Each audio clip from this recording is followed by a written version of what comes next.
இன்றைய முக்கிய செய்திகள். தமிழக அரசின் நிதிநிலை ஆய்வு. மகளிர் உரிமை தொகை குறித்த முக்கிய அறிவிப்பு. தமிழகத்தின் நிதி நிலைமை மற்றும் அரசின் முக்கிய திட்டங்களை செயல்படுத்துவது குறித்து முதலமைச்சர் தலைமையில் இன்று சென்னை தலைமைச் செயலகத்தில் மிக முக்கியமான ஆலோசனை கூட்டம் நடைபெற்றது. இந்த கூட்டத்தில் எடுக்கப்பட்ட முடிவுகள் மற்றும் வரவிருக்கும் மாற்றங்கள் குறித்த விரிவான தகவல்களை இப்பொழுது பார்க்கலாம். தமிழக முதலமைச்சர் அவர்கள் இன்று நிதித்துறை செயலாளர் மற்றும் அரசின் உயர் அதிகாரிகளுடன் ஒரு நீண்ட ஆலோசனை மேற்கொண்டார். தமிழக அரசின் தற்போதைய நிதி நிலைமை குறித்து ஒரு வெள்ளை அறிக்கை வெளியிடப்படும் என்று ஏற்கனவே அறிவிக்கப்பட்டிருந்தது. இது தொடர்பாக ஆரம்பகட்ட பணிகள் மற்றும் தரவு சேகரிப்பு குறித்து இந்த கூட்டத்தில் விரிவாக விவாதிக்கப்பட்டது. அரசின் ஒவ்வொரு துறையிலும் செயல்படுத்தப்பட்டு வரும் திட்டங்களுக்கு ஒதுக்கப்பட்டுள்ள நிதி எவ்வளவு, அதில் இதுவரை செலவிடப்பட்டுள்ள தொகை எவ்வளவு, இனி வரும் காலங்களில் புதிய திட்டங்களுக்கு நிதி எவ்வாறு திரட்டப்பட வேண்டும் என்பது குறித்து முதலமைச்சர் அதிகாரிகளுக்கு தெளிவான ஆலோசனைகளை வழங்கியுள்ளார். அடுத்ததாக தமிழக மக்களின் பெரும் எதிர்பார்ப்பாக இருக்கும் மகளிர் உரிமை தொகை, இது குறித்த மிக முக்கிய தகவல் வெளியாகியுள்ளது.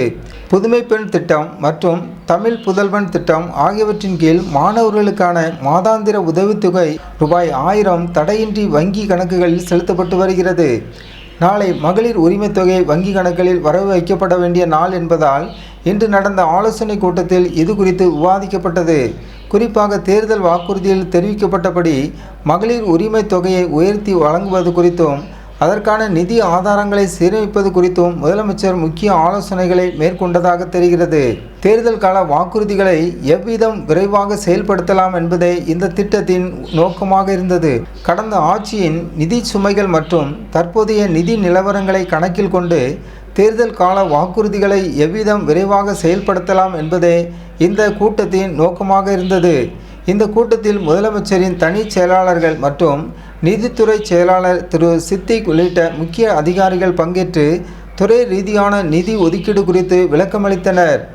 அரசின் இந்த அதிரடி நடவடிக்கைகள் தமிழகத்தின் பொருளாதார வளர்ச்சியை அடுத்த கட்டத்திற்கு எடுத்துச் செல்லும் என்றும் தேர்தல் வாக்குறுதிகள் ஒவ்வொன்றாக நிறைவேற்றப்படுவதற்கான உறுதியான நடவடிக்கையாக இது பார்க்கப்படுகிறது என்றும் அரசியல் விமர்சகர்கள் கருதுகின்றனர். விரைவில் இது குறித்த அதிகாரப்பூர்வ வெள்ளை அறிக்கை மற்றும் மகளிர் உரிமை தொகை உயர்வு குறித்த அறிவிப்பு வெளியாகும் என எதிர்பார்க்கப்படுகிறது. தொடர்ந்து மற்ற செய்திகளை தெரிந்து கொள்ள நமது ஜாய்ஸ் டிவி சேனலோடு இணைந்திருங்கள். ஜாய்ஸ் டிவி சேனலுக்கு புதியவராக இருந்தால் ஜாய்ஸ் டிவி சேனலை சப்ஸ்கிரைப் பண்ணுங்கள்.